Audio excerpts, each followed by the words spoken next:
Les mesures de restriction qui pourraient être allégées à partir de la mi-mai, c'est en tout cas l'objectif de l'exécutif. Les terrasses qui devraient être les premières à en bénéficier, mais les restaurateurs attendent aujourd'hui des réponses concrètes. Quelle jauge, quel protocole sanitaire?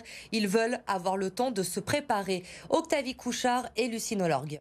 Rouvrir, ce restaurateur lyonnais attend ça depuis des mois. Il le sait, sa terrasse sera son atout pour retrouver ses clients, mais ce ne sera pas suffisant. Il y a une vingtaine de places en terrasse sans distanciation sociale.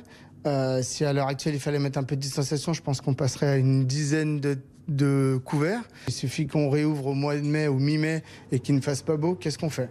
Là, on n'y est pour rien, le gouvernement n'y sera pour rien non plus, mais quelle est la solution? Ça veut dire qu'on est obligé d'investir dans des terrasses chauffées, on n'a pas le droit, d'investir dans des couvre-chefs, je crois pas trop, enfin, c'est pas possible, il y a un moment, il faut être un peu, je pense, logique. Et pour ça, il espère une prise de position claire de la part du gouvernement. Dire franchement les choses, on ouvre les restaurants qui ont des terrasses exploitables, et là, ok.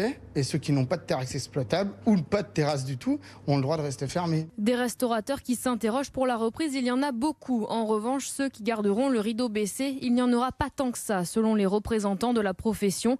Le problème, ce sont les contours encore trop mal dessinés de cette reprise. Est-ce que les clients seront là cet été? Est-ce qu'à la réouverture, les employés seront toujours en télétravail? Est-ce qu'il y aura toujours un couvre-feu?